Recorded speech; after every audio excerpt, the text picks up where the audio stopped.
नमस्कार दोस्तों, US Tanwar agriculture foundation के ऑनलाइन यूट्यूब चैनल में आपका स्वागत है।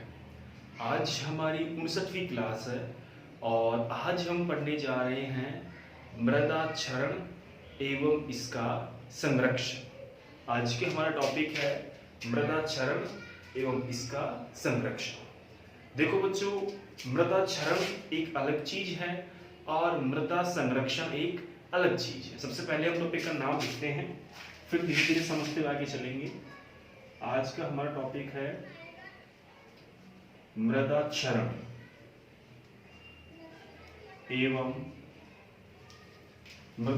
एवं इसका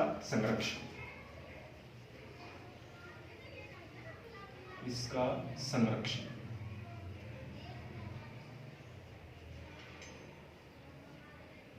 ठीक है, हमारा टॉपिक ये। तो चलिए चर्चा करते हैं टॉपिक के ऊपर। सबसे पहले हम बात करेंगे मृदा क्षरण की। मृदा का क्षरण देखिए, सबसे पहला है मृदा क्षरण। इसका मतलब समझिए, मृदा का क्षरण। ठीक, अब ये जो क्षरण शब्द है इसका मतलब क्या है? इसको इंग्लिश में इरोजन बोलते हैं। इसको इंग्लिश में क्या बोलते हैं? इरोजन। और इरोजन का मतलब क्या होता है कि एक चीज का या किसी भी चीज का एक स्थान से, कहां से? एक स्थान से दूसरे स्थान पर पहुंचना, ये होता है क्षरण का मतलब या इरोजन का मतलब। जैसे क्षरण यानी किसी भी चीज का, किसी भी वस्तु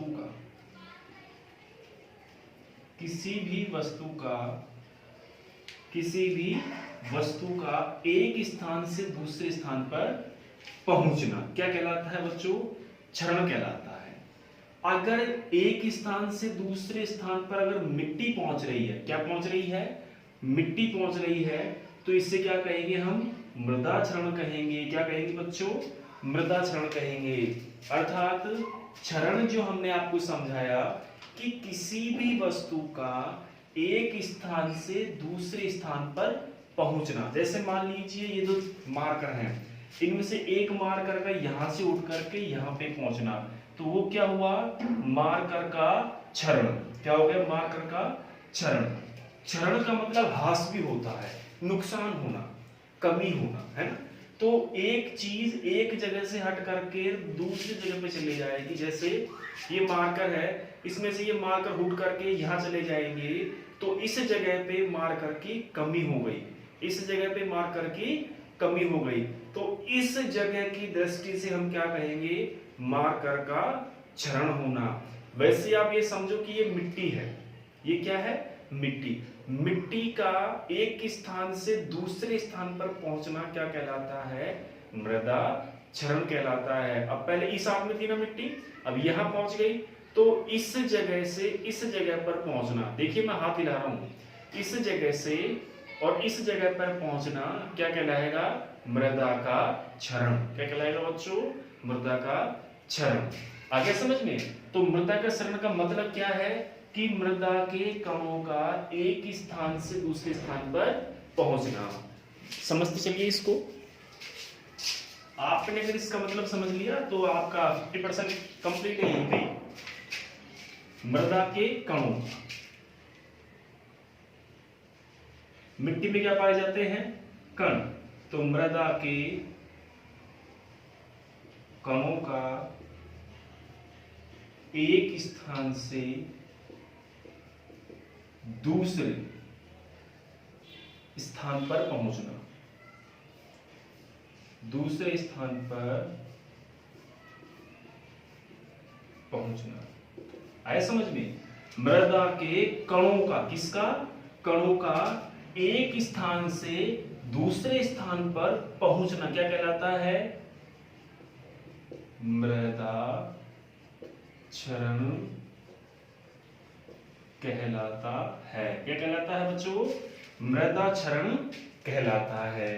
तो आपके समझ में आ गया कि मृदा क्षरण क्या है, और हम यहाँ किस चीज के बारे में जानकारी लेना चाह रहे हैं आज, कि हमारी जो मिट्टी है, देखो हम सोइल साइंस पढ़ रहे हैं, मृदा विज्ञान पढ़ रहे हैं, हमने पहले मृदा की प्रकृतियों के बारे में पढ़ा, मृदा का निर्माण किन किन चीजों से मिलकर होता है, चट्टानें कितने प्रकार की पाई जाती हैं, किस चट्टान का निर्माण किस चीज से मिलकर के हुआ है, उसके बाद राजस्थान के संदर्भ में मिट्टी कितने प्रकार की पाई जाती हैं, प्रत्येक मिट्टी जो होती है उसका कलर किस वजह से, अगर पीली है तो क्यों पीला है, भूरी है तो क्यों भूरा है, काली है तो क्यों काला है, रेतीली है तो रेतीली क्यों है। तो ये सभी समस्त जानकारी हमने सोइल साइंस के विभिन्न क्लासों में हम ले चुके हैं पहले।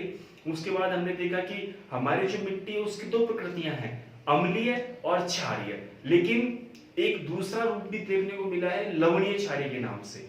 तो लवणीय क्षारीय और लवणीय क्षारीय दोनों का मिक्स रूप, इन तीनों के बारे में हमने जानकारी ली। इसके बाद इन दोनों लवणीय मृदा को और क्षारीय मृदा तथा लवणीय क्षारीय मृदा को जो गेद्रोइस था उस साइंटिस्ट ने और हिलगार्ड साइंटिस्ट ने क्या क्या नाम दिए हैं वो हमने जानकारी प्राप्त कर ली। आज हम यहाँ पे डिस्कस कर रहे हैं कि ये जो मिट्टी होती है इसमें और कई चीजें पाई जाती हैं, जैसे एक मिट्टी का या मिट्टी के कणों का एक स्थान से दूसरे स्थान पर पहुंचना।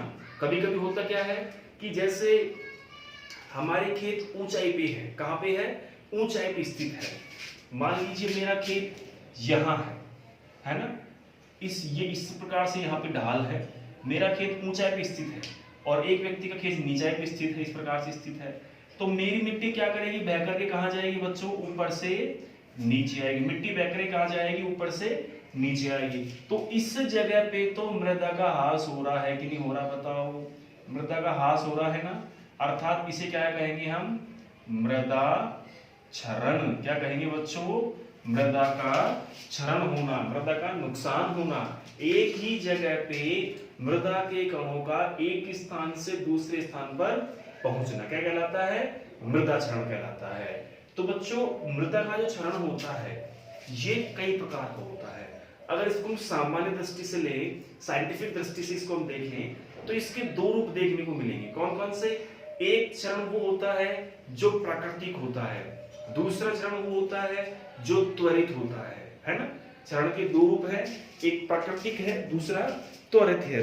तो जो प्राकृतिक है उसमें साफ बताया गया है, नाम से ही चल रहा है पता कि प्राकृतिक क्षरण जो है जो कि प्रकृति के द्वारा होता है, ठीक है, और बहुत स्लो होता है ना, और इससे कोई विशेष हानि नहीं होती है ना, इससे विशेष हानि नहीं होती। लेकिन अगर ये विशाल रूप ग्रहण कर ले, प्राकृतिक क्षरण अगर कोई विशाल रूप ग्रहण कर ले तो इससे प्राकृतिक क्षरण से हानि होने की संभावनाएं बढ़ जाती हैं, हानि होने की संभावनाएं बच्चों बढ़ जाती हैं। तो यहाँ पे दो प्रकार के हम क्षरण देखेंगे, पहला प्राकृतिक, दूसरा त्वरित। त्वरित को हिंदी में कृत्रिम भी बोलते हैं, जो त्वरित होता है ये कृत्रिम भी कहलाता है। त्वरित मतलब मनुष्य तथा पशुओं के द्वारा होने वाला क्षरण, जैसे मिट्टी की खुदाई करके, खेत जुताई करके, पशुओं के घूमने से, है ना, इस प्रकार का क्षरण कृत्रिम हो रहा है। और प्राकृतिक जो हवा और जल से हो रहा है, धीरे धीरे होता है, ठीक है, और कुछ ज्यादा हानिकारक होता नहीं है, तो इस प्रकार का क्षरण प्राकृतिक क्षरण कहलाएगा, ठीक है। तो इसके बारे में चलो आप लिखिए।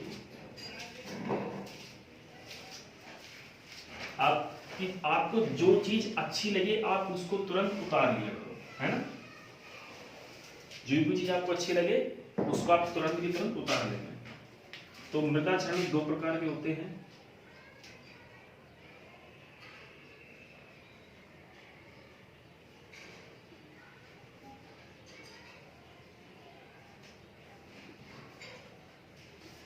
पहला है प्राकृतिक, पहला कौन सा है बच्चों, प्राकृतिक।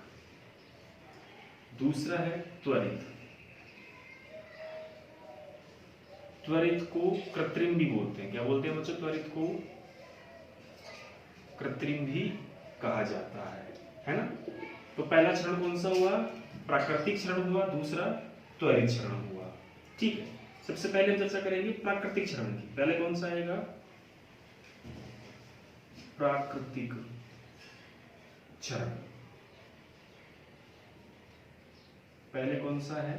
प्राकृतिक क्षरण। इसमें देखिए आप, प्राकृतिक क्षरण का मतलब ये होता है कि प्रकृति के संसाधनों द्वारा, या अब प्रकृति के संसाधन कौन कौन से हैं? जल और वायु, या फिर ये कह सकते हैं कि जल एवं वायु द्वारा होने वाला क्षरण। होने वाला क्या बच्चों? क्षरण। किस श्रेणी में आएगा? प्राकृतिक क्षरण की श्रेणी में आएगा। कौन सी श्रेणी में आएगा बच्चों? प्राकृतिक क्षरण की श्रेणी में आएगा। अर्थात जल एवं वायु के द्वारा जो क्षरण होता है उसे हम प्राकृतिक क्षरण कहते हैं। क्या कहते हैं बच्चों? प्राकृतिक क्षरण कहते हैं। ठीक है। और इसमें दूसरी विशेषता क्या है प्राकृतिक क्षरण की? कि ये बहुत धीरे धीरे होता है। ये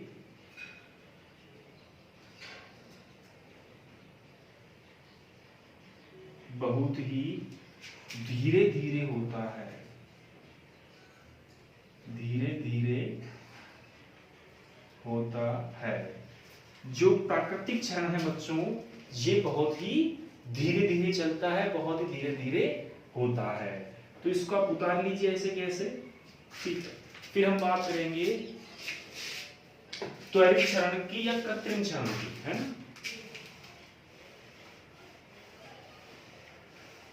पहला प्राकृतिक हो गया, दूसरा हमारा है त्वरित। नंबर 2 त्वरित या कृत्रिम क्षरण।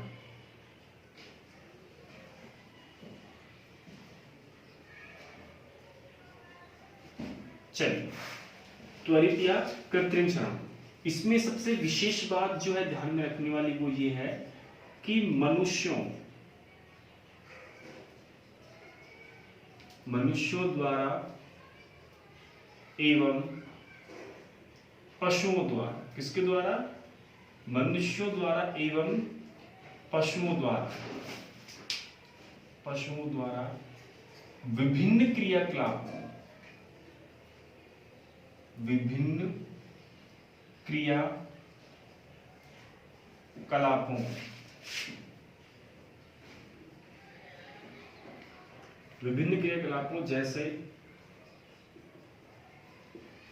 जैसे कि खेत में चलना या पशु का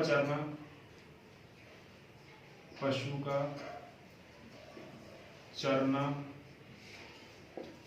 ठीक है, निराई गुड़ाई,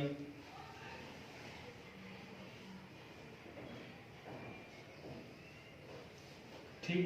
इसके अलावा मिट्टी का भरना या मिट्टी को ट्रैक्टर में भरना,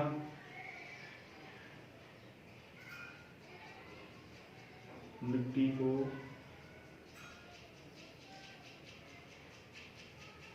ट्रैक्टर में भरना, ठीक है।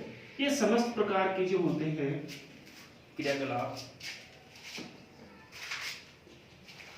विभिन्न प्रकार के क्रियाकलापों जैसे आदि के द्वारा होने वाला क्षरण क्या कहलाएगा? त्वरित क्षरण कहलाएगा। त्वरित क्षरण कहलाता है।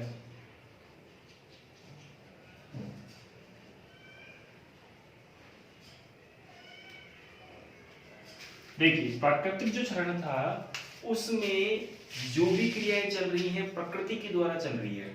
जैसे हवा चलेगी तो प्रकृति के द्वारा चलेगी, वर्षा होगी तो प्रकृति के द्वारा वर्षा होगी, तो उसमें मनुष्य का हस्तक्षेप नहीं है। लेकिन जो त्वरित क्षरण है, जो कृत्रिम क्षरण है, उसमें मनुष्य एवं पशु दोनों का हस्तक्षेप हो रहा है। इन दोनों की क्रियाकलाप जो होते हैं, दोनों की जो एक्टिविटीज होती हैं, निराई गुड़ाई, फसलों की बुआई, कटाई, थ्रेसिंग, ठीक है। इसके अलावा ट्रैक्टर का चलना, मिट्टी को एक जगह से उठाकर दूसरी जगह पर ले जाना, पशुओं का घूमना, चप्पलों की चिपक करके मिट्टी का एक खेत दूसरे खेत में आना, काफी और भी कई तरीके हैं। तो ये जो सारे क्रियाकलाप हैं, इन सभी क्रियाकलापों के द्वारा अगर मिट्टी की हानि हो रही है, मिट्टी एक स्थान से दूसरे स्थान पर पहुंच रही है, तो उस प्रकार के क्षरण को हम त्वरित क्षरण कहेंगे या कृत्रिम क्षरण कहेंगे। कृत्रिम यानी क्रियाकलापों द्वारा, कृत्रिम यानी क्रियाकलापों द्वारा अगर किसी मिट्टी की हानि हो रही है, सॉइल का नुकसान हो रहा है, तो उसे क्या कहेंगे हम, उसे हम त्वरित क्षरण कहेंगे या कृत्रिम क्षरण कहेंगे। तो ये दो प्रकार के क्षरण होते हैं, है ना। तो जो त्वरित क्षरण होता है ये सामान्यतः मनुष्य की क्रियाओं द्वारा होता है, तो इसको हम कंट्रोल कर सकते हैं। इस प्रकार का जो क्षरण होता है ये बहुत ही दो कम प्रकार का पाया जाता है, ठीक है। इस प्रकार का क्षरण बहुत ही कम प्रकार का पाया जाता है, लेकिन ये क्षरण नुकसानदायक ज्यादा होता है। मतलब इस प्रकार के क्षरण से, जो ये क्षरण में आप बताए कृत्रिम जो क्षरण होता है या त्वरित क्षरण जो होता है, इससे मिट्टी का ह्रास ज्यादा होता है, मिट्टी का नुकसान ज्यादा होता है। अभी कुछ समय पहले आपने देखा होगा कि राजस्थान सरकार ने बजरी के जो फैक्ट्रियां थी, बजरी की जो खाने थी, खदानें थी, उन पे रोक लगा दी थी कि बजरियों को आप ट्रैक्टर भर के मिट्टी जो बजरी है उसको नदियों में से नहीं ला सकते, उसके लिए गवर्नमेंट की परमिशन लेना जरूरी है। तो उसी प्रकार इन्होंने इस चीज को देखा है कि नदियों में से पब्लिक बिना सरकार को सूचित किए हुए अपने स्वेच्छा से बजरी और रेत भर के ले जा रही है और पब्लिक से मनचाहा पैसा वसूल कर रही है, और जिस जगह से मिट्टी निकाली जा रही है उस जगह पे मिट्टी का ह्रास होता जा रहा है, खाइयां बन रही है, बड़ी बड़ी खदानें बन रही हैं। तो उससे बचने के लिए, उस प्राकृतिक आपदाओं से बचने के लिए गवर्नमेंट ने बजरी पर रोक लगा रखी है कि आप सरकार के निर्देश के अनुसार ही बजरी को मार्केट में बेच सकते हैं। तो इस प्रकार की कई समस्याएं हैं जो कि हमारे सामने देखने को आपको मिलती है। तो सबसे पहले हम चर्चा करेंगे प्राकृतिक क्षरण जो पढ़ चुके हैं, उसके बाद दूसरी हम चर्चा करेंगे त्वरित क्षरण जो आपके सामने स्पष्ट है। तो त्वरित क्षरण जो होता है ये विशाल रूप में हो तो नुकसानदायक है, अगर विशाल रूप में हो तो ज्यादा नुकसानदायक होता है। लेकिन जो प्राकृतिक क्षरण है बहुत ही स्लो होता है और पोषक तत्वों की दृष्टि से, न्यूट्रिएंट्स की दृष्टि से सबसे ज्यादा नुकसानदायक होता है। कौन सा क्षरण? प्राकृतिक क्षरण। प्राकृतिक क्षरण पोषक तत्वों की दृष्टि से सबसे ज्यादा नुकसानदायक होता है, क्योंकि हम जानते हैं कि मिट्टी की ऊपरी सतह में पोषक तत्व विद्यमान रहते हैं। मिट्टी की ऊपरी सतह में कार्बनिक पदार्थ पाया जाता है, ऑर्गेनिक मैटर पाया जाता है। तो जब पानी की वर्षा होती है तो हमने देखता है कि मिट्टी के ऊपर एक काली काली परत होती है जो पानी के साथ बह करके और दूसरे खेत में चली जाती है। तो वो काली काली परत कार्बनिक पदार्थ होता है, तो वो भी नुकसानदायक बहुत ज्यादा होता है। दूसरी बात हम देखते हैं कि जब रेत में हवा चलती है मिट्टियों में, जैसे गर्मी का मौसम है, इस समय आंधी तूफान चलते हैं, और राजस्थान में तो आंधी तूफान आना सामान्य सी बात है। राजस्थान में आंधी या तूफानों का आना सामान्य सी बात है। तो जब आंधी तूफान चलते हैं तो मिट्टियां गोल गोल रूप से घूमती हैं और एक स्थान से दूसरे स्थान पर पहुंच जाती है। तो मिट्टी के छोटे छोटे कण होते हैं वो एक स्थान से दूसरे स्थान पर पहुंच जाते हैं। तो इस प्रकार से भी मृदा का क्षरण होता है। तो कृत्रिम क्षरण में यही सारी जानकारियां हैं। अब हम पढ़ेंगे प्राकृतिक क्षरण का विस्तार से बड़ा रूप, है ना। इसको उतार लीजिए आप। अब हम प्राकृतिक क्षरण जो होता है उसका विस्तारित रूप पढ़ेंगे, उसका बड़ा रूप पढ़ेंगे।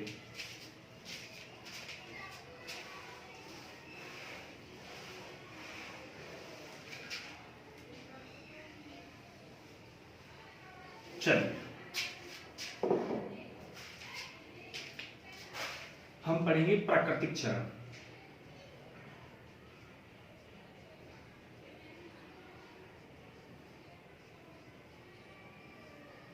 प्राकृतिक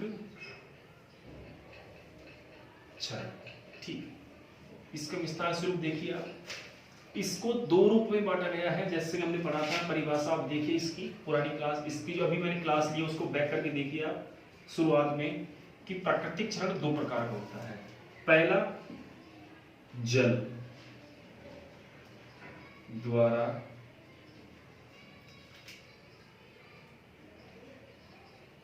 मृदा का क्षरण। पहला क्या है कि जल के द्वारा मृदा का क्षरण। दूसरा है नंबर 2 पे वायु द्वारा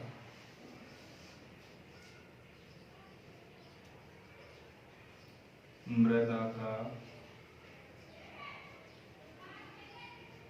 क्षरण। आगे दोनों इसके बारे में कई बार चर्चा भी की है मैंने क्लासों में, लेकिन अब इसका टाइम आया है, इसका जो समय अब जा गया है टॉपिक, तो इसको हम विस्तार से पढ़ेंगे। प्राकृतिक क्षरण दो प्रकार का होता है, पहला क्षरण जल द्वारा, दूसरा वायु द्वारा। क्लियर? प्रकृति का क्षरण दो प्रकार से होता है, जल के द्वारा और वायु के द्वारा। अब चलिए, जल के द्वारा क्षरण होता है, ये होता है 4 प्रकार का। कितने प्रकार होता है बच्चों? जल के द्वारा क्षरण 4 प्रकार का होता है।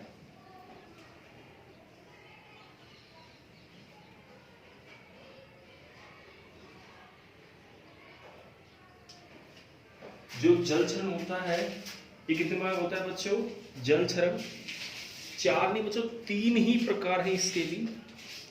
बौछार, परत, रील, अवनालिका। हाँ आगे सर, एक क्या है, थोड़ा इसको मर्ज कर दिया गया था लेकिन अब क्लियर है। पहला है बौछार, पहला कौन सा है? बौछार। दूसरा है परत, तीसरा है रील और चौथा है अवनालिका। चौथा क्या है? अवनालिका। ये हमारे चौथे प्रकार का क्षरण। पहला कौन सा हो गया? बौछार क्षरण, दूसरा परत के द्वारा क्षरण, तीसरा रील के रूप में क्षरण और चौथा अवनालिका के रूप में क्षरण। तो 4 प्रकार के क्षरण है जल के, बौछार, परत, रील और अवनालिका। ठीक, अब आप पे आइए वायु द्वारा क्षरण। वायु के द्वारा क्षरण होता है, इसको 3 भागों में बांटा गया है। कौन कौन से भागों में? देखिए, पहला है सस्पेंशन, सस्पेंशन, सरफेस क्रीप, और तीसरा है इसको इंग्लिश में ट्रिपल एस भी बोलते हैं, है ना, हिंदी में लिखो तो निलंबन, उच्छलन और सतह समर्पण।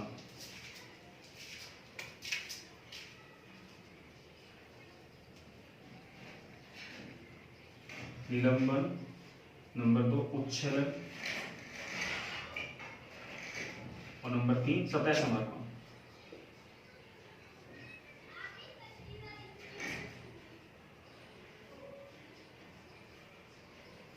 ठीक है ना, निलंबन, उच्छलन और सतह समर्पण। तो इस प्रकार से 3 रूप यहां आपको देखने को मिलेंगे और 4 रूप यहां आपको देखने को मिलेंगे कि बौछार, परत, रील और अवनालिका, और यहाँ पे निलंबन, उच्छलन और सतह समर्पण। अब इसमें प्रश्न क्या बनता है?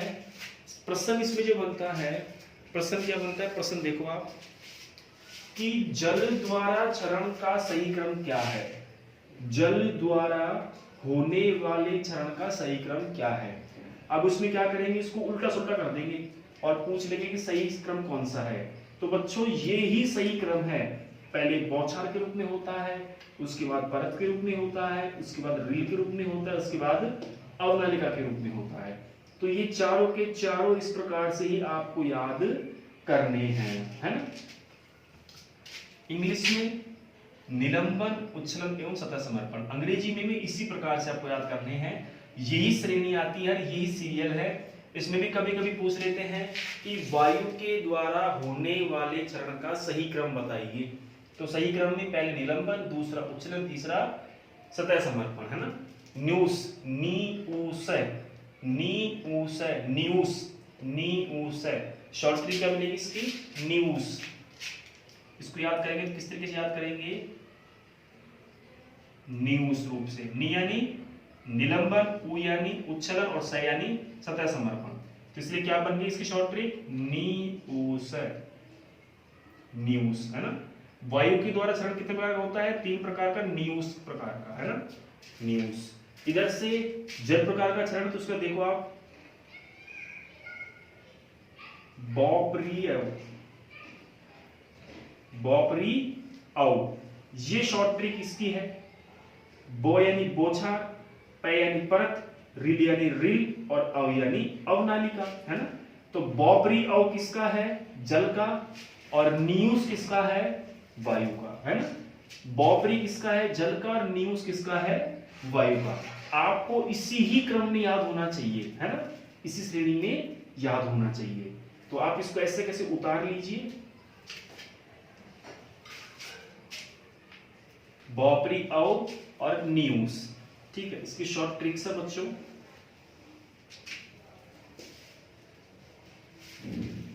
तो सबसे पहले हम बात करेंगे जल द्वारा होने वाले क्षरण के बारे में, है ना।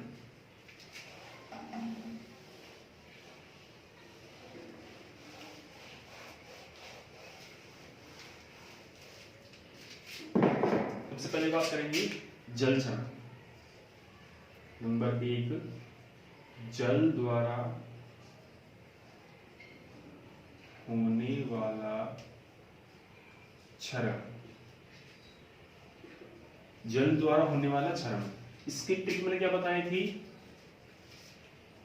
बॉपरी अव, ये लिखवाई थी ना आपको मैंने ट्रिक इसकी। अब इस ट्रिक से देखो इसमें कितने शब्द आ रहे हैं, एक सेंटेंस, दूसरा ये, तीसरा ये, चौथा ये, है ना। तो बो यानी बौछार, प यानी परत, री यानी री, और अव यानी अवनालिका। हो गए क्या? इसी क्रम में मृदा का क्षरण होता है जल के अंदर, है ना। बॉपरी अव जो कि जल क्षरण के लिए है। तो सबसे पहले किसकी बात करेंगे हम, बताइए। जल क्षरण में सबसे पहला नाम किसका आएगा? बॉपरी अव के हिसाब से सबसे पहला ए नंबर पे बौछार। पहला कौन सा आएगा बच्चों? बौछार, है ना। देखिए इसके नाम से पता चल रहा है कि बौछार, बौछार जैसे वायु, जब मृदा पे बारिश की बूंदें जब गिरती हैं, है ना, मृदा पे वायु की बूंदें जब गिरती हैं तो मृदा के कण बौछार के रूप में तीतर बितर होने लगते हैं इधर उधर, है ना। जैसे देखिए, मान लीजिए ये बारिश की बूंदें इस प्रकार से, वर्षा की बूंदें हमारी मिट्टी पर आके गिरती हैं, ऐसे ऐसे तो गिरती है मिट्टी की वायु, जो जल के कण होते हैं वो वायु में होकर के हमारी मिट्टी पर इस प्रकार से गिरते हैं, है ना। ये क्या है? हमारे वर्षा की बूंदे। किसकी बूंदे हैं? वर्षा की बूंदे। और ये हमारी क्या है? मिट्टी, है ना। चलिए देखिए, जब वर्षा की बूंदे गिरती हैं ऐसे ऐसे, तो जिस जगह पे गिरेगी उस जगह से मिट्टी एक जगह से उठ करके दूसरी जगह पे गिरती है। देखो कैसे, इसका बड़ा रूप देखो, यहाँ पे देखो इसका, ये हमारी मिट्टी है, ठीक है, और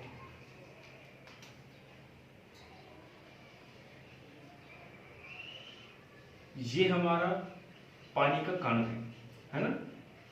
ये हमारी मिट्टी और ये हमारा क्या है? पानी का कण है। इस प्रकार से पानी का बुलबुला है ना। तो जिस जगह पे ये गिरेगा उस जगह पे देखना, गिरते ही मिट्टी के बारीक बारीक कण अपनी जगह से उठ करके और दूसरी जगह पे गिर जाते हैं, चले जाते हैं अपने आप में, इस प्रकार से, है ना। तो जैसे ही ये मिट्टी में गिरेगी पानी की बूंद, मिट्टी के कण एक जगह से दूसरी जगह पर उठ करके गिर जाएंगे, ऐसे उठ जाएंगे। जैसे मिट्टी में जैसे होता है ना कि भाई हमने क्या नाम है, जैसे कोई रेत होती है, उस रेत के अंदर अगर हम बॉल फेंकेंगे तो जहां पे बॉल गिरेगी वहां से आसपास की जो मिट्टी होती है वो उछट करके और छिटक करके एक जगह से दूसरे स्थान पर गिर जाती है। सेम प्रोसेस यहीं पे भी वही है कि यहाँ पे अगर हम इसमें पानी डालेंगे मिट्टी के अंदर, तो पानी की एक बूंद डालते ही वहां की जो बारीक बारीक कण होते हैं वो एक स्थान से दूसरे स्थान पर बारीक बारीक बूंदों के रूप में विस्तृत हो जाते हैं, तीतर बितर हो जाते हैं। तो इस प्रकार का जो क्षरण होता है वो क्या कहलाता है बच्चों? बौछार क्षरण कहलाता है। क्या कहलाता है बच्चों? बौछार क्षरण कहलाता है। मतलब मृदा के कणों का बौछार के रूप में एक जगह से दूसरे स्थान पर पहुंचना, है ना। इसके लिए क्या समझ में आ गया ना ये कि जैसे बारिश की बूंदें मिट्टी पे गिरी, तो गिरने के बाद इस प्रकार से गिर रही है तो उसकी बारीक बारीक जो मिट्टी के कण हैं वो अपने मूल स्थान से उठ करके दूसरे स्थान पर गिर रहे हैं। तो ये बौछार है, इस प्रकार से बौछार के अंदर मृदा का क्षरण होता है। वो तो पानी से रहा है ना, पानी की बूंद गिरने से हो रहा है, इसलिए इसको किसमें पढ़ेंगे हम, इसलिए इस प्रकार के क्षरण को हम जल में पढ़ेंगे। किसमें पढ़ेंगे बच्चों, जल में पढ़ेंगे। तो यहाँ क्या होगा, मिट्टी के कणों का, इसमें लिखिए आप, मिट्टी के कणों का वर्षा जल से, किससे, वर्षा जल से तीतर बीतर हो जाना।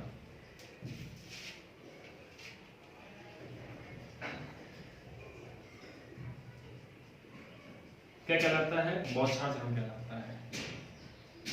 आगे समझ में, तीतर बीतर होना यानी जैसे कहते हैं ना, पुलिस आप पे सब तीतर बीतर हो गए, भग गए सब।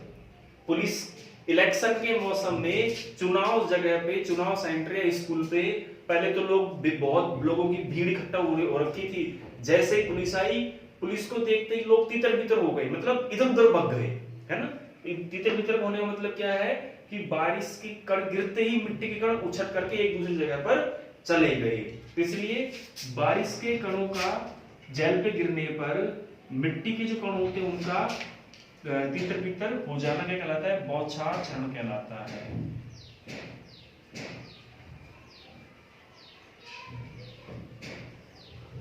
बौछार क्षरण कहलाता है। इसको ऐसे कैसे उतार लीजिए बच्चों आप, बौछार क्षरण हमारा कंप्लीट हो गया।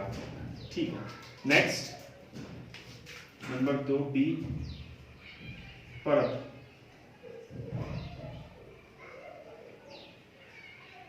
अच्छा ठीक, परत क्षरण के रूप में वही है जैसे कि आपको बताया था मैंने, बॉ री औ, ये शॉर्टकट थी ना अपनी। जल के द्वारा होने वाला क्षरण क्या था, री औ, ये शॉर्टकट थी ना अपनी।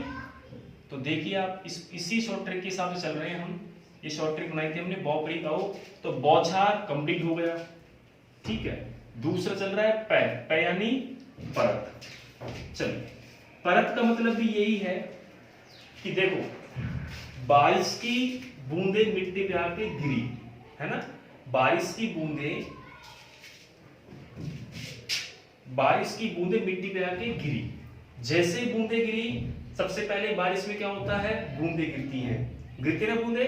सबसे पहले बारिश के मौसम में गिरती हैं, बूंदे गिरती हैं। तो जब परत, मिट्टी के जो कण है वो बौछार के रूप में पहले गिरेंगे। तो जैसे ही गिरेंगे, हमको पता है कि जब बारिश होती है, क्या होती है, बारिश होती है, तो ये तो है कि नहीं कि जैसे किसी ने बाल्टी भर के पानी ऊपर से गिरा दिया नीचे, सब बारिश हो गई, ऐसे नहीं होता ना।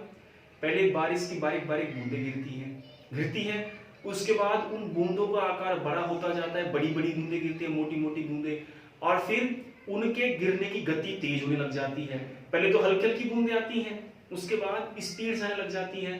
तो जैसे ही स्पीड से बूंदें आती हैं, तो वो पानी जो होता है, मिट्टी जितना पानी एब्जॉर्ब कर सकती है उतना सौंप लेती है, और बाकी का पानी फिर बह करके एक स्थान से दूसरे स्थान पर जाना शुरू हो जाता है। तो जब बारिश की बूंदें आती है स्टार्टिंग में, तो बौछार के रूप में आती है। किस रूप में आती है, बौछार के रूप में आती है। तो जैसे ही बौछार के रूप में आती हैं, तो मिट्टी के कण पानी के मिट्टी में गिरते ही एक स्थान से दूसरे स्थान पर पहुंच जाते हैं। तो उस प्रकार का क्षरण कहलाता है बौछार क्षरण। उसके बाद जब बौछार तेज आना शुरू हो जाएगी, बौछार, तो क्या होगा, बौछार तेज आने के बाद पानी मिट्टी सौंपना शुरू कर देगी, है ना। जैसे मिट्टी पानी सौंपेगी, जितनी क्षमता है मिट्टी के पानी सौंपने की, मिट्टी में जितनी कैपेसिटी है पानी को सौंपने की, उतना तो पानी मिट्टी सौंप लेगी। लेकिन जब उसकी क्षमता पूरी होने के पश्चात, जब उसकी क्षमता पूरी हो जाएगी, उसके पश्चात मिट्टी के ऊपर से पानी परत के रूप में बहना शुरू हो जाएगा। किस रूप में शुरू होगा बहना, परत के रूप में बहना शुरू होगा।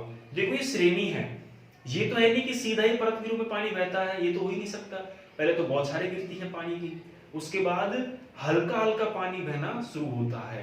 तो जो हल्का हल्का पानी बहता है, उसके ऊपर आप देखना उसके ऊपर काले काले मृदा के कण, जिसको कार्बनिक पदार्थ कहा जाता है, वो काले काले कण एक स्थान से दूसरे स्थान पर पहुंचना प्रारंभ हो जाते हैं। तो परत का मतलब यही है कि मृदा के कणों का परत के रूप में, किसके रूप में, परत के रूप में, क्योंकि बौछार गिर गई, अब बौछार के बाद पानी छोटे रूप में बहेगा, है ना, हल्के रूप में बहेगा, परत के रूप में बहेगा, इतना हल्के रूप में बहेगा कि हम अगर गहराई से देखेंगे तो हमें दिखेगा, और अगर इसको हम इग्नोर मानेंगे तो हमें नहीं भी दिखेगा। हालांकि दिख जाता है, पानी जब हल्का हल्का बहता है तो हमें दिख जाता है कि पानी बह रहा है, लेकिन इस पर ध्यान नहीं देते हम। ये बहुत ज्यादा नुकसानदायक होता है ये परत वाला क्षरण।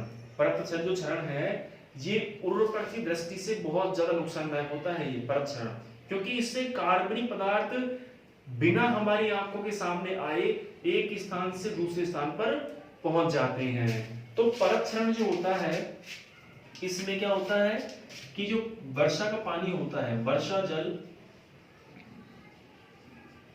परत के रूप में, किसके रूप में, परत के रूप में एक स्थान से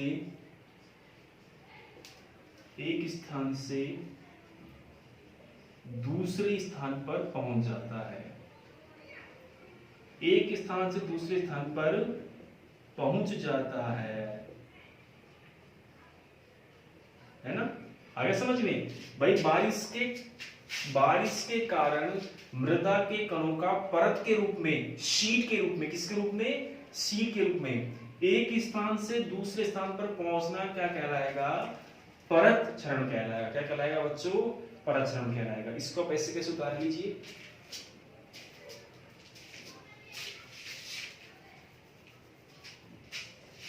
अंग्रेजी में अगर आपको याद करना हो तो बौछार को बोलते हैं स्प्लश, परत को शीट, है ना, स्प्लश, शीट, रिल, गैली। इंग्लिश में बोले तो SSRG, इंग्लिश में शॉर्ट फॉर्म क्या है इसकी, SSRG, इसको अंग्रेजी में बोलते हैं। S यानी स्प्लश, बौछार, S यानी शीट, शीट यानी परत, बोलते हैं ना शीट, परत, R यानी रिल, और G यानी गैली, तो रिल और गैली, है ना। तो आप इंग्लिश की जगह हिंदी में याद करें तो बेहतर है, क्योंकि अभी आपके लिए 12th बेसिस है तो शायद ये ठीक है, बौछार परत। अगर इंग्लिश में याद करो तो आप इस रूप से भी याद कर सकते हैं। तो बौछार हो गया, परत हो गया। अब क्या होगा, बारिश की बूंदें गिरी बौछार के रूप में, तो उस प्रकार से मृदा का क्षरण हो गया।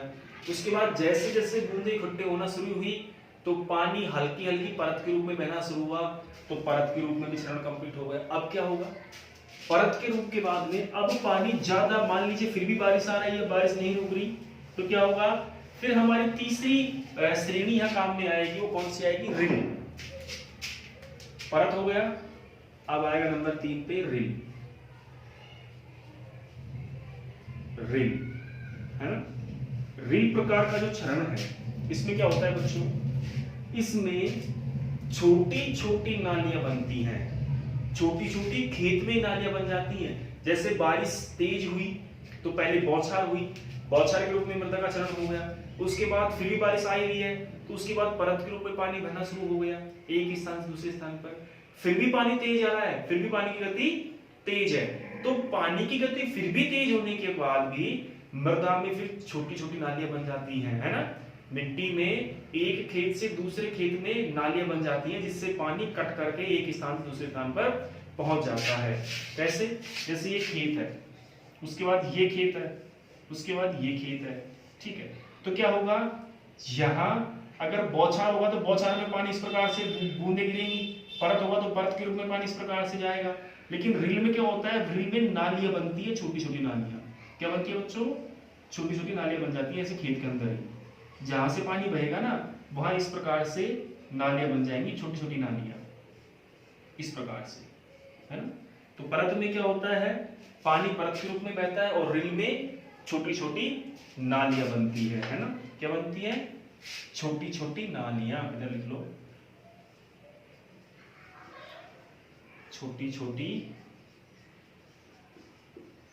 नालियां बन जाती है, ठीक है। लेकिन इसकी विशेषता यह है कि इन नालियों को हम हल के द्वारा मिटा सकते हैं। इसमें और दूसरी बात क्या है कि इन नालियों को हम हल के द्वारा मिटा सकते हैं, हल के द्वारा मिटा सकते हैं, है ना। हल्की हल्की नालियां बन जाती हैं, लेकिन जैसे ही हम बारिश खत्म होने के बाद, खेत सूखने के बाद हल चलाएंगे तो नालियां मिट जाती हैं। तो ये परत का ही हल्का सा बड़ा रूप है।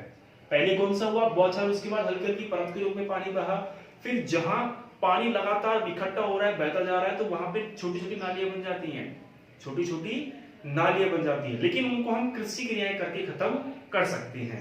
तो तीसरा हमारा था जो रील था, वो रील पूरा कंप्लीट हो गया, इसमें छोटी छोटी नालियां बनती हैं और इन नालियों को हम कृषि क्रियाओं के द्वारा या हल चला करके मिटा सकते हैं, है ना। चलिए, आप इसमें छोटी छोटी नालियां बनती है ना। नंबर 1 पे हो गया और नंबर 2 पे ये हो गया, और इन नालियों को हम हल चला करके मिटा सकते हैं, है ना।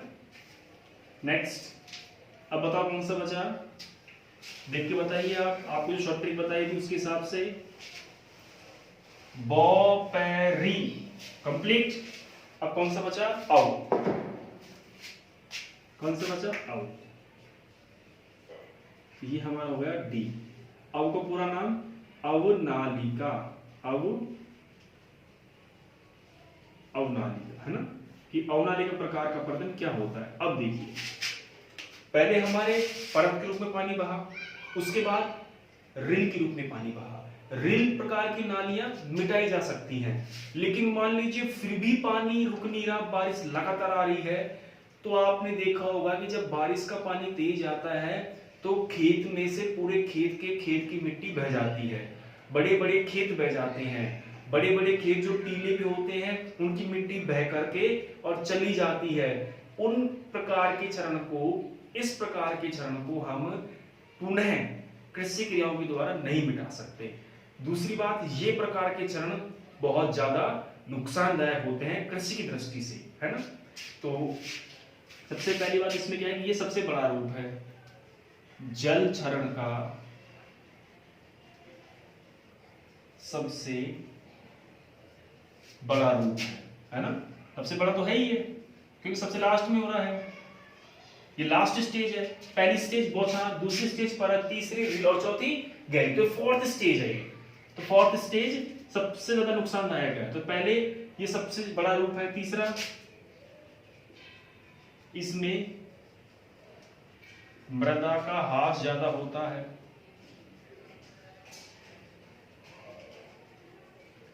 मृदा का ह्रास ज्यादा होता है, नुकसान ज्यादा होता है। तीसरा, इसको हम पुनः कृषि क्रियाओं के द्वारा नहीं मिटा सकते हैं। इस प्रकार के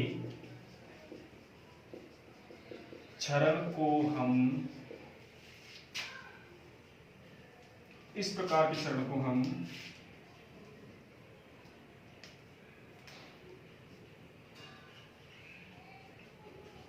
कृषि क्रियाओं द्वारा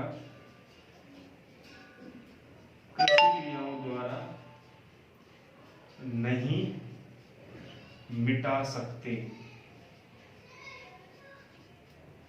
है ना। इस प्रकार के क्षरणों को हम कृषि क्रियाओं के द्वारा नहीं मिटा सकते। तो इसमें मिट्टी का ह्रास ज्यादा होता है, क्योंकि जब बड़ी बड़ी नालियां बनेगी तो मिट्टी ज्यादा मात्रा में कटेगी, ज्यादा मात्रा में बहेगी। और हम भी जानते हैं कि हम कुछ हद तक ही छोटी छोटी नालियों को ही हम मिटा सकते हैं, लेकिन मान लीजिए नाली ने बड़ा रूप ले लिया, बड़ी बड़ी नालियां बन गई और खेत बह गए बारिश में, तो उस दृष्टि से, उस समस्या में, उस दृष्टिकोण के हिसाब से हम उस प्रकार के चरण को वापस से नहीं बढ़ सकते, मतलब उस प्रकार के चरण को मिटा नहीं सकते। अगर मान लीजिए खेत बह गया तो बह गया, पहले हमारा खेत ऊंचाई में था, लेकिन बारिश ज्यादा हुई तो पानी के साथ मिट्टी बहकर इतनी ज्यादा कट गई कि हमारा पूरा खेत ही बह गया, सबसे नीचे आ गया। तो वो नेक्स्ट अगले सेशन में नीचे ही रहेगा, उसको हम ट्रैक्टर द्वारा हल चला करके उस प्रकार के चरणों को हम नहीं मिटा सकते, क्योंकि ये नालियां बन जाती हैं और इन नालों से जो पानी इकट्ठा होता है, इसमें बड़ी नालियों का निर्माण हो जाता है और बड़ी नालियों की वजह से आगे जाकर के पानी नदी के रूप में बदल जाता है। किस रूप में बदलता है? नदी के रूप में बदलता है। अभी पूर्वी भारत में बहुत तगड़ा तूफान आया हुआ है। उड़ीसा, पश्चिम बंगाल, कलकत्ता, अगर आप अखबार पढ़ते हो तो वहां आप देखना एक अल्फांसो नाम से एक तूफान आया हुआ है, चक्रवात बहुत बड़ा। तो अपने एक किस्म भी है आम की अल्फांसो, तो उससे इसका नाम याद रख सकते हो आप, है ना। तो उसकी वजह से तूफान आया हुआ है अभी, तो बहुत ही बड़ा तूफान है। वहां खेत गांव सब बह गए, बहुत डेली सैकड़ों लोग मृत्यु हो रही है।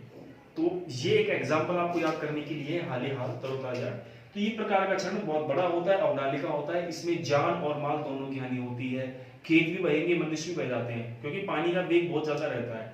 और उसकी अड़चन में अगर मकान आ रहा है तो मकान भी बहेगा, कोई पेड़ पौधे है, पेड़ पौधे भी बह जाते हैं। तो ये बहुत ही बड़ा रूप होता है, बहुत ही विकट रूप होता है, बहुत ही हैवी सिचुएशन होती है, डेंजरस सिचुएशन। तो इस प्रकार से 4 प्रकार के क्षरण होते हैं। पहला बौछार, दूसरा परत, तीसरा हिल और चौथा अवनालिका। इसकी श्रेणी आपको याद होनी है और पता होना चाहिए। बौछार में क्या होता है? बारिश की बूंदें बौछार के रूप में गिरती हैं, मृदा का क्षरण होता है। दूसरी बात, जब बौछार तेज हो जाती है तो पानी परत के रूप में बहता है, तो परत क्षरण हो गया। रिल, जब पानी और तेज बारिश होती है तो परत छोटी छोटी नालियों को निर्माण कर लेती है, तो परत अपरदन हो गया। फिर बारिश और तेज होती है तो परत के बाद रिल के बाद अवनालिका का निर्माण हो जाता है, जो कि मिटा पाना संभव नहीं है। और सबसे ज्यादा नुकसान मिट्टी का किसमें होता है? अवनालिका प्रदन में होता है ना। तो ये 4 प्रकार के प्रदन थे जल के, इनको आप ऐसे कैसे उतार लेंगे बच्चों, सेम टू सेम, ठीक है। फिर हम पढ़ेंगे जल के द्वारा होने वाले अपरदन। क्या पढ़ेंगे बच्चों? जल के द्वारा होने वाले अपरदन।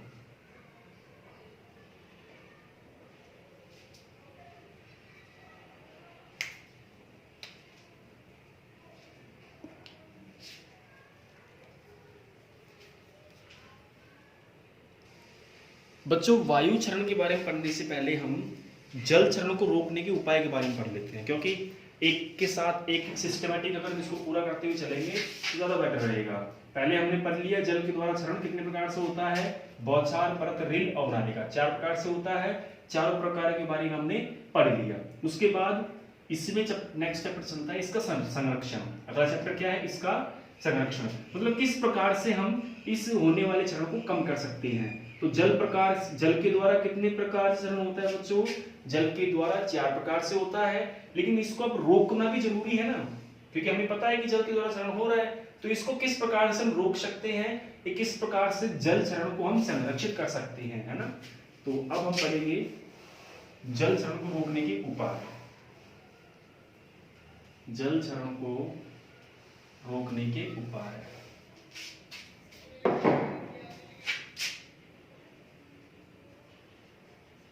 जल क्षरण को रोकने के उपाय, ठीक है। जल क्षरण को कितने प्रकार से रोका जा सकता है? देखिए, ये आप भी जानते हैं कि जब पानी का वेग ज्यादा होता है तो हमें क्या करना पड़ेगा? हमें वो सभी क्रियाकलाप करने पड़ेंगे जिनसे पानी का वेग कम हो, पानी का बहाव कम हो, ठीक है। तो जैसे हम जानते हैं कि अगर पानी का बहाव तेज है, पानी ज्यादा मात्रा में बह रहा है, तो उस जगह पे हम वृक्ष लगाएंगे। क्या लगाएंगे बच्चों? वृक्ष लगाएंगे। तो वृक्ष लगाने की जो विधि है वो जैविक विधि है। कौन सी विधि है? जैविक विधि, ठीक है।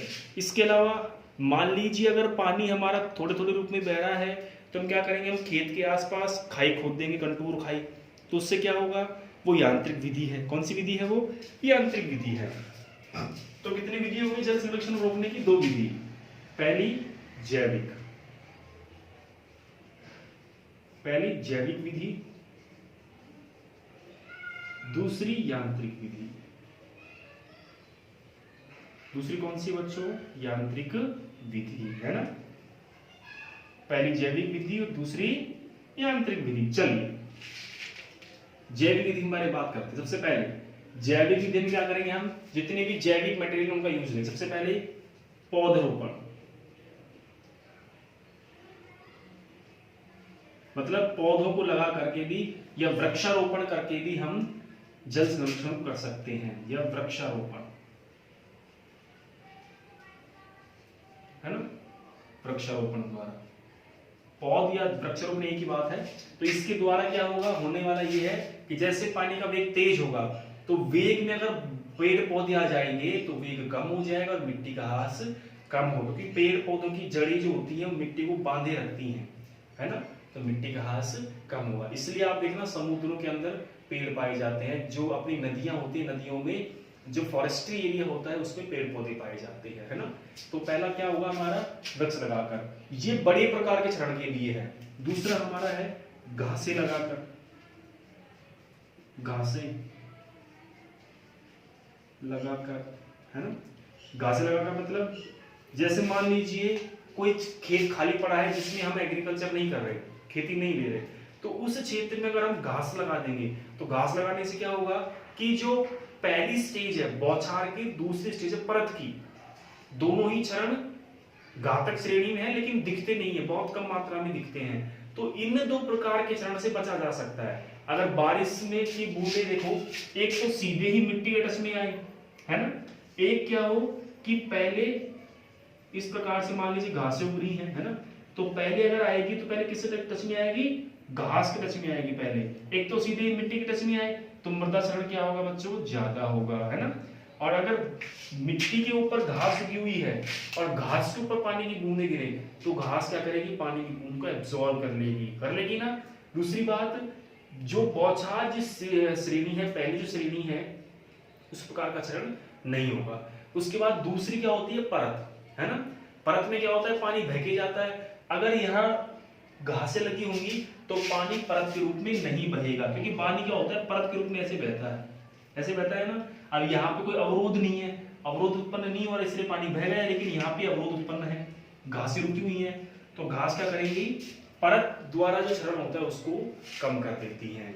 तो हम पेड़ पौधे लगाकर भी कम कर सकते हैं इस प्रकार के क्षरण को, घास लगाकर भी कम कर सकते हैं, ठीक है। इसके अलावा और भी कई तरीके हैं, कंटूर खेती, है ना, कंटूर खेती या मल्चिंग। कंटूर खेती क्या होता है कि पहाड़ी क्षेत्रों में कंटूर या समुच्चय, दोनों एक ही बात है बच्चों। पहाड़ी क्षेत्रों में जैसे ये पहाड़ है तो इसके लाइन के विपरीत खेती करना, ताकि बारिश का पानी पहले इस यहाँ आएगा तो ये रोक लेगी, यहाँ आएगा तो ये लाइन रोक लेगी, यहाँ आएगा तो ये लाइन रोक लेगी। तो इस प्रकार से हम बोएंगे तो कंटूर खेती कहलाती है। पहाड़ पे खेती करते हैं तो उससे क्या होगा, कंटूर खेती काम में लेंगे तो पानी जो बह करके आता है वो पानी खेतों में जमा हो जाएगा और एक जगह पे संरक्षित रह जाएगा। तो इसलिए हम लोग कंटूर भी लगा सकते हैं, कंटूर खेती भी काम में ले सकते हैं। इसके साथ साथ मल्चिंग, नंबर 4 पे मल्च, कि मल्च का उपयोग भी कर सकते हैं।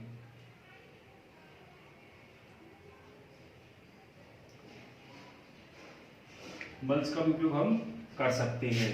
मल्च यानी जैसे खेत में हमने हमारे जो पुरानी फसल के अवशेष थे, डंठल थे, उनको बिछा दिया बारिश के मौसम में। उससे क्या होगा, उससे ये होगा कि बारिश के मौसम का जो पानी बहने वाला है वो नहीं बहेगा, क्योंकि उसमें अवरोध उत्पन्न हो जाएगा।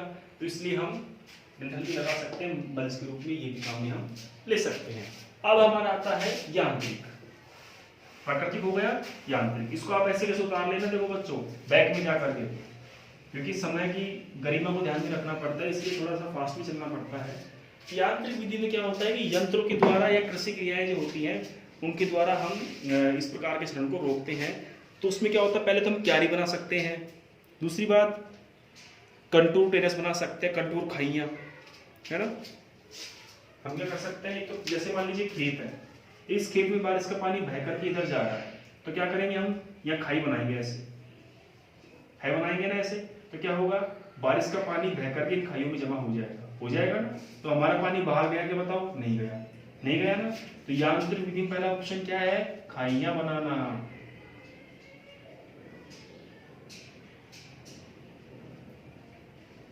खाइयां इतनी गहरी होनी चाहिए कि आसानी से मिट सके। नंबर दूसरा कंटूर टेरेस या कंटूर खाई। कंटूर खाई क्या होता है, कंटूर मतलब पहाड़ी क्षेत्रों में टेरेस बनाना, खाई बनाना। वो कैसे, देखिए उसको समझिए आप कि मान लीजिए ये पहाड़ी क्षेत्र है, ये क्या है पहाड़ी क्षेत्र। अब इसमें पानी बहकर के इधर आएगा ना, नीचे इधर ही आएगा ना, तो क्या करेंगे हम यहाँ पे ऐसे इसके समांतर खाई खोद देंगे, फिर यहाँ खाई खोद देंगे, यहाँ खाई खोद देंगे, यहाँ खाई खोद देंगे। जो भी पहाड़ी क्षेत्र है, जिला करौली, जिला अलवर, जिला दौसा, कहीं भी हो, सभी क्षेत्र पहाड़ी क्षेत्र में आप देखना नरेगा जो कर्मी होते हैं, नरेगा जो श्रमिक होते हैं, उनके द्वारा पहाड़ों में छोटी छोटी गहरी गहरी नालियां खोदी हुई है। आप जाके देखना, है ना, पहाड़ों में छोटी छोटी गहरी गहरी नालियां खोदी हुई। उनका मतलब यही है कि बारिश के मौसम में जो पानी बह करके चला जाता है वो पानी बहे नहीं और वो उन खाइयों में जमा हो जाए, तो वो पानी क्या होता है धीरे धीरे पौधों को मिलता रहता है। तो खाइयां बना करके कंटूर, पहाड़ी क्षेत्र में इसलिए कंटूर खाई, तो कंटूर खाइयां बना करके भी हम जल क्षरण को रोक सकते हैं बच्चों। तो ये जल प्रकार का क्षरण था, उसको रोकने के उपाय थे। तो ये हो गए कंप्लीट। अब हमारा चलेगा नंबर 2 वायु क्षरण। कौन सा है नंबर 2 वायु क्षरण।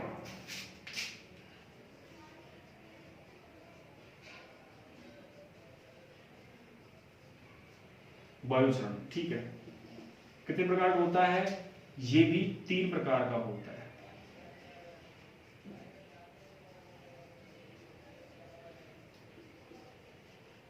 कितने प्रकार का होता है, 3 प्रकार का। ये आपको हमने बताया था ना, अभी शॉर्ट ट्रिक बनाई थी, कौन सी बनाई थी, जो पहला था हमारा वो क्या था, सबसे पहला निलंबन, दूसरा उच्छलन, तीसरा सतह समर्पण। तो क्या बना था हमारा न्यूस, क्या शॉर्ट ट्रिक बनी थी वायु क्षरण में, न्यूस।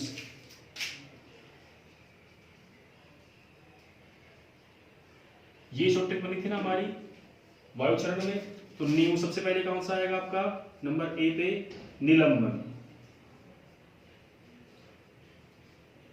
नंबर 2 पे उच्छलन और नंबर 3 पे सतह समर्पण।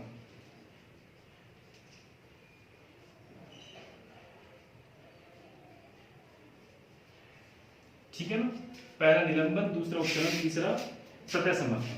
अब देखिए आप, नाम क्या है वायु क्षरण, इसके बारे में समझो कि जब वायु का वेग तेज होता है, वायु का वेग तेज होता है या स्लो होता है, धीरे होता है, तो वायु के साथ साथ मिट्टी के कण एक स्थान से दूसरे स्थान पर पहुंच जाते हैं। तो मृदा के कणों का एक स्थान से दूसरे स्थान पर वायु के द्वारा पहुंचना क्या कहलाता है, वायु क्षरण कहलाता है। परिभाषा लिख लो आप वायु क्षरण की, मृदा के कणों का वायु के द्वारा एक स्थान से दूसरे स्थान तक पहुंचना,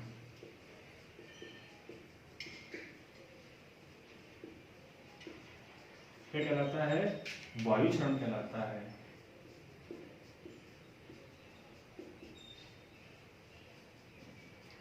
वायु क्षरण कहलाता है। ठीक है, तो हो गया कंप्लीट कि भाई वायु के द्वारा अगर कोई क्षरण हो रहा है तो वायु क्षरण, और जल के द्वारा हो रहा है तो जल क्षरण। ठीक है, परिभाषा बता लीजिए इस कैसे कैसे कि वायु के द्वारा मृदा के कणों का एक स्थान से दूसरे स्थान पर पहुंचना क्या कहलाता है, वायु क्षरण कहलाता है। दूसरी विशेषता क्या है इसकी कि ये जो क्षरण होता है ये शुष्क और अर्ध शुष्क क्षेत्रों में ज्यादा होता है। कौन क्षेत्र में ज्यादा होता है, सबसे ज्यादा ये शुष्क एवं अर्ध शुष्क क्षेत्रों में ज्यादा होता है। वायु क्षरण, थोड़ा फास्ट चलिए। वायु क्षरण वायु के द्वारा होने वाला क्षरण, क्लियर।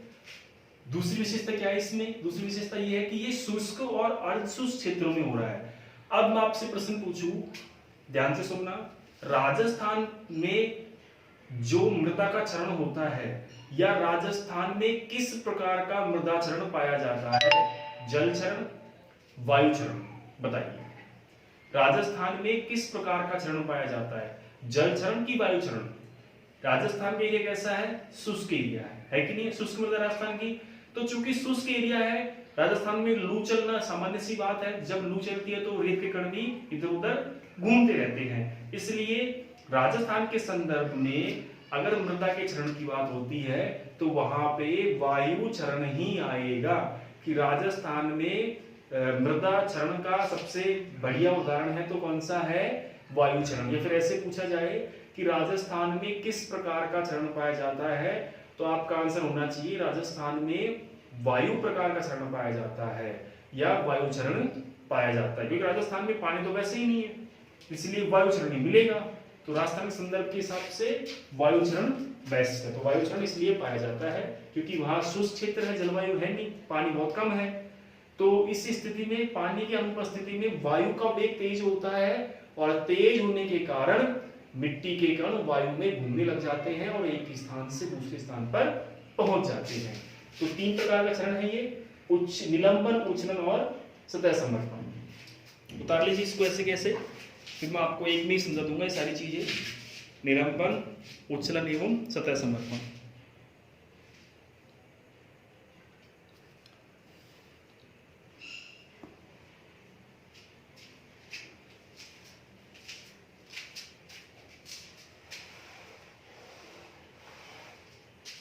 देखिए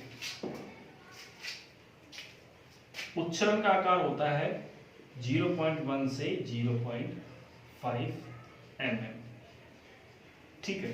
0.1 से 0.5 mm मृदा कण,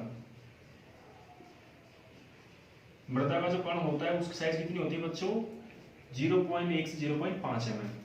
निलंबन में 0.1 से कम और सतह समर्पण में 0.5 से अधिक। आगे समझ में, चूंकि उच्छलन होता है इसमें निलंबन और सतह समर्पण जो होता है इसका दोनों का कॉम्बिनेशन पाया जाता है, दोनों का कॉम्बिनेशन पाया जाता है ना। तो निलंबन में 0.1 से कम, या फिर ऐसे कर सकते हो 0.1 mm से कम, ठीक है। इधर स्थिर हो गया, यहां पे 0.5 mm से अधिक, ठीक है। अब ये mm क्या है, यहां पे मैंने लिखा ये क्या है, मिलीमीटर, इसको बोलते हैं mm को, mm बराबर मिलीमीटर है ना, mm बराबर मिलीमीटर। अब ये mm जो मिलीमीटर है, ये मिलीमीटर क्या है, मृदा कण का व्यास, मृदा कण का व्यास या आकार, एक ही बात है कि मृदा का कण कितना मोटा होना चाहिए, व्यास इसे बोलते हैं, इसे तो बोलते हैं व्यास और इसे बोलते हैं त्रिज्या, है ना। त्रिज्या आधी होती है और व्यास पूरा होता है। तो मृदा के कण का व्यास कितना होना चाहिए, अगर मृदा का कण उच्छलन है तो 0.1 से 0.5 mm, निलंबन है 0.1 से कम और सतह समर्पण 0.5 से अधिक। तो आपको याद रखना है उच्छलन का एक ही, 0.1 से 0.5, 0.1 से कम निलंबन, 0.5 से अधिक सतह समर्पण, ठीक है। आगे चलिए,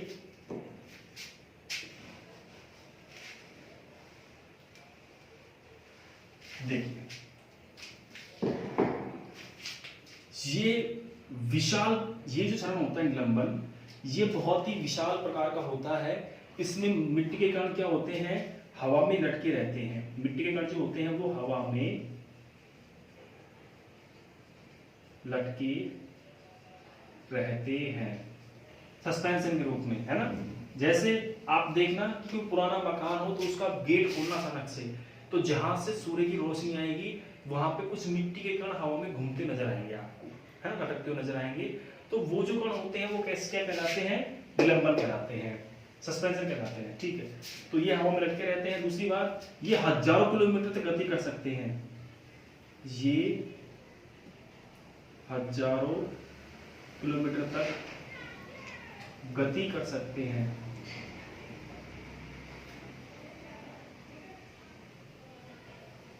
हजारों किलोमीटर तक गति कर सकते हैं क्योंकि मिट्टी में विद्यमान रहते हैं, ये लटके हुए रहते हैं हवा में, ये हवा में लटके रहते हैं।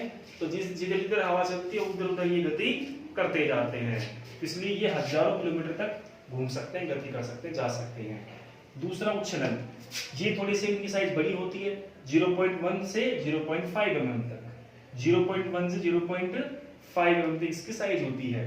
तो ये कुछ दूरी तक गति कर सकते हैं, ये कुछ दूरी तक गति कर सकते हैं।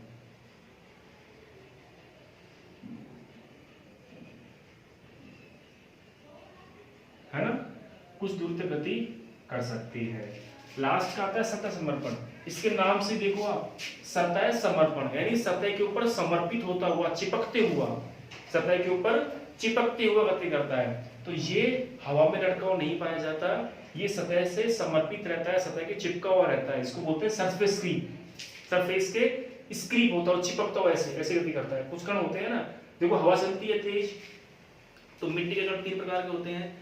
एक प्रकार के कण जो हवा में ऊपर ऊपर घूमते हैं, दूसरे कण जो कि उठ करके और उस जब मिट्टी जब हवा चलेगी जोर से एक जगह पे, तो मिट्टी के कण हवा के साथ घुल करके और दूसरे स्थान पर गिर जाते हैं, एक स्थान से उठ करके दूसरे स्थान पर गिर जाते हैं कुछ दूरी पे जाके। लेकिन एक प्रकार का कण ऐसा होता है जो कि जैसे पर मोटरसाइकिल चलती है ना, तो मोटरसाइकिल जोर से निकलेगी मिट्टी में होके तो वो उड़ भी जाएंगे, तो कुछ तो ऊपर उठ जाते हैं, तो वो होते हैं सबसे पहले निलंबन। उसके बाद कुछ कण ऐसे होते हैं जो मोटरसाइकिल के साथ साथ आगे जाके गिरते हैं, तो वो होते हैं उच्छलन। कुछ ऐसे होते हैं जो कि उड़ते तो नहीं है लेकिन मिट्टी के साथ चिपकते हुए एक स्थान से दूसरे स्थान पर आगे चले जाते हैं, मिट्टी के साथ चिपकते हुए, मतलब सतह पे समर्पित होते हुए निकल जाते हैं आगे, तो वो कहलाते हैं सतह समर्पण। अब इनके कणों का व्यास अलग अलग होता है, तो मैं आपको लिखा दिया। तो सतह समर्पण में क्या होता है, ये मिट्टी से चिपके रहते हैं, ये मिट्टी से चिपके रहते हैं।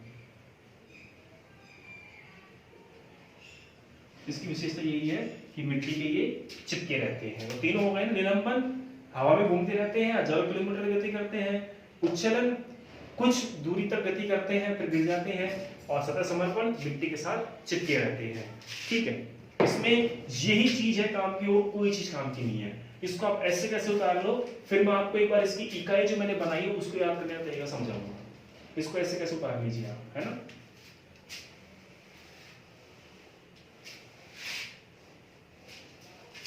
इसको सेम टू सेम रोक करके उतार लेना आप, है ना। मैं मिटा देता हूं अभी, तो इसको बैक में जाके आप ऐसे कैसे उतार लेना। देखिए, निलंबन के कण का व्यास कितना होता है, कणों का व्यास कितना होता है, व्यास यानी गोला, मतलब कितने मोटे होते हैं, व्यास यानी गोला।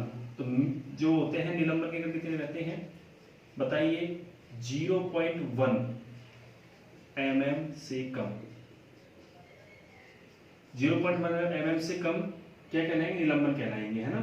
दूसरा है उच्छलन, 0.1 mm से 0.5 mm तक जो रेंज है वो क्या कहलाएगी, mm तक, है ना, से mm तक जो रेंज है वो क्या कहलाएगी, उच्छलन कहलाएगी। उसके बाद 0.5 mm से अधिक, 0.5 mm से अधिक क्या कहलाएगा, सतह समर्पण कहलाएगा, है ना। क्या कहलाएगा बच्चों, सतह समर्पण कहलाएगा। तो निलंबन कणों का व्यास कितना हुआ, 0.1 mm से कम, उच्छलन कणों का व्यास कितना हुआ, 0.1 से 0.5 mm तक, और सतह समर्पण 0.5 mm से अधिक हुआ। और इसको दूसरी लैंग्वेज में लिखे तो हम 0.1 mm से कम इस प्रकार कर सकता है, 0.1 mm से कम, ये भी ठीक है। यहाँ पे 0.1 से 0.5 और यहाँ पे 0.5 mm से अधिक, है ना। इस प्रकार से भी लिखा जा सकता है, इसका मतलब कम, इसका मतलब अधिक। मैंने आपको समझाया था ना, ऐसे ऐसे मतलब ऐसे, तो हम छोटे हुए, सामने वाला बड़ा हुआ, है ना, इसलिए ये छोटा हुआ इस प्रकार हो गया ना, मतलब हम छोटे, ये छोटा हो गया, ये बड़ा हो गया, तो 0.1 mm से कम, और इधर 0.5 mm से अधिक, और बीच वाला उच्छलन हो गया। तो ये तीनों प्रकार के कण हैं, आप इसको उतार लीजिए ऐसे कैसे, बहुत शॉर्ट है ये। आपको इसमें केवल कणों का साइज ध्यान रखना है और लैंग्वेज ध्यान रखनी है। जो शॉर्ट ट्रिक थी, न्यूज, निलंबन हो गया, उच्छलन हो गया और सतह समर्पण भी हो गया है ना। तो अब इसको रोकने कुछ उपाय हैं जो लिख लीजिए आप। इसको रोकने के लिए हम कौन कौन से उपाय काम में लेते हैं, तो उसमें कुछ जीवाश्म खाद्य ले सकते हैं, मल्चिंग ले सकते हैं, वायुरोधी पट्टी लगा सकते हैं, वृक्षारोपण कर सकते हैं।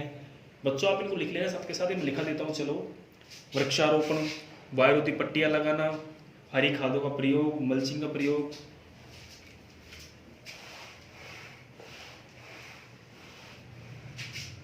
वायु क्षरण को रोकने के उपाय को रोकने के उपाय। पहला है वृक्षारोपण, दूसरा है वायुरोधी पट्टियां लगाना, वायुरोधी पट्टियां लगाना, तीसरा है मल्चिंग,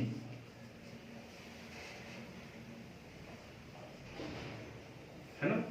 तो ये और भी एक कुछ कृषि क्रियाएं करते हैं, मतलब हवा का वेग कम होना चाहिए, वे सभी कार्य करेंगे, पेड़ पौधे लगाएंगे, कुछ एग्रीकल्चर एक्टिविटीज करेंगे, तो उससे क्या होगा कि हमारी जो हवा है उसका वेग कम हो जाएगा। और दूसरा क्या है कि मिट्टी के कण नहीं उड़े, इसलिए हम मिट्टी को भी ढकेंगे। तो उसके लिए हम पेड़ पौधे लगा सकते हैं, घास लगा सकते हैं, मल्चिंग लगा सकते हैं, इनका प्रयोग हम कर सकते हैं। तो बच्चों आप इनको बता लेना ऐसे कैसे वृक्षारोपण करके कर सकते हैं, वायुरोधी पट्टी लगा कर सकते हैं और मल्चिंग करके कर सकते हैं। तो आज का ये टॉपिक था मृदा क्षरण, जो कि पूरा हो गया। 2 प्रकार का होता है, जल के द्वारा, वायु के द्वारा। सॉरी, मृदा का क्षरण का बड़े रूप देखे तो 2 हैं। मृदा क्षरण के बड़े रूप 2 है, प्राकृतिक और त्वरित। जो प्रकृति के द्वारा होते हैं वो प्राकृतिक, जो मनुष्य एवं पशुओं द्वारा होते हैं वो त्वरित। प्राकृतिक क्षरण के 2 रूप हैं, जल के द्वारा और वायु के द्वारा। जल के द्वारा जो हमने पढ़ा है उसके 4 रूप पढ़े हैं, कौन कौन से? बौछार, परत, रील और अवनालिका। बौछार, परत, रील और अवनालिका। शॉर्ट क्या बनाए थे इसके हमने? बै पै री औ, है ना। बै पै री औ, बौछार, परत, रील और अवनालिका। तो बौछार यानी पहली स्टेज है, प्राइमरी स्टेज है। बौछार के रूप में कणों का घूमना बौछार परत कहलाएगा, बौछार परत। दूसरा, परत के रूप में मृदा के कणों का बहना परत परत कहलाएगा। तीसरा, अवनालिका के रूप में बहना अवनालिक, सॉरी, बौछार परत, रील के रूप में पानी का बहना तो रील अपरतन कहलाएगा। और सबसे लास्ट जो बड़ी स्टेज है, 4th स्टेज है अवनालिका। तो अवनालिका के रूप में वायु जो मृदा के कण होते हैं पानी के साथ बहना, बड़ी बड़ी नाली के रूप में बहना अवनालिका अपरतन कहलाएगा। रोकने के लिए हम वृक्ष लगाएंगे, ठीक है, मल्चिंग लगाएंगे, कंटूर खेती करेंगे, कंटूर खाइयां खोदेंगे। दूसरा हमारा आता है वायु क्षरण।